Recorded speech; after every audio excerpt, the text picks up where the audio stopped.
வணக்கம். உங்கள் முடி செழித்து வளர சில ஆயுர்வேத டிப்ஸ்களை இப்பொழுது பார்ப்போம்.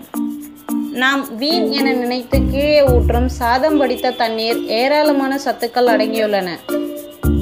இந்த சாதம் வடித்த நீருடன் சீயக்காய் பவுடரை கலந்து தேய்த்து வாரத்திற்கு 2 முறை குளிக்க வேண்டும்.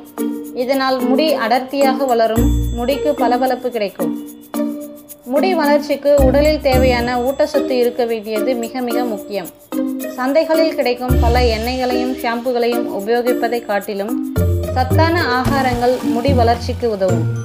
பச்சை காய்கறிகளை நிறைய சாப்பிடுவது, கருவேப்பிலை, நெல்லிக்காய், பால், பழங்கள், முளைக்கட்டிய தானியங்கள், வெண்ணெய், கோதுமை உணவுகள், சோயாபீன்ஸ், பருப்பு வகைகளை நிறைய உணவாக எடுத்துக்கொள்வது முடியை நன்கு வளர்த்திட ஏதுவாகும்.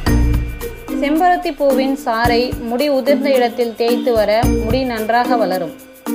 ஆலுவாயிலை முதல் நாள் இரவு சூடாக்கி தலையில் தேய்த்து மறுநாள் காலையில் குளித்தால் முடி பளபளப்பாகவும் நன்றாகவும் வளரும். தாமரை இலையை அரைத்து சாறெடுத்து நல்லெண்ணெய் கலந்து தைலமாக காய்ச்சி கொள்ளவும். இதனை தலை சொட்டையான இடத்தில் தேய்த்து வர அந்த இடத்தில் முடி கருகருவென வளரும். தாமரைப்பூ கஷாயத்தை காலை மாலை குடித்து வர நரை முடி அகன்று முடி கருமையாக வளரும்.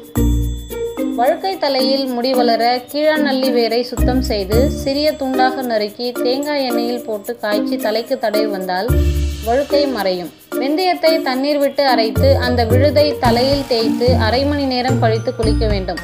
அடிக்கடி இவ்வாறு செய்வதால் முடி கொட்டாது நன்றாக வளரும். பாதாம் எண்ணெயை தினசரி முடியின் வேர்க்கால்களில் இட்டு நன்றாக மசாஜ் செய்து வர முடி நன்றாக வளரும். தலைமுடியை நெல்லிக்காய் பொடி அல்லது சீயக்காய் கொண்டு மசாஜ் செய்து அலசி வாருங்கள். முடி வளர்ச்சி உண்டாகும்.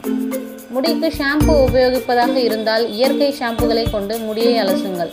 மேலும் இது போன்ற செய்திகளை அறிய உங்கள் பிரைம் டிவி சேனலை சப்ஸ்கிரைப் செய்யவும்.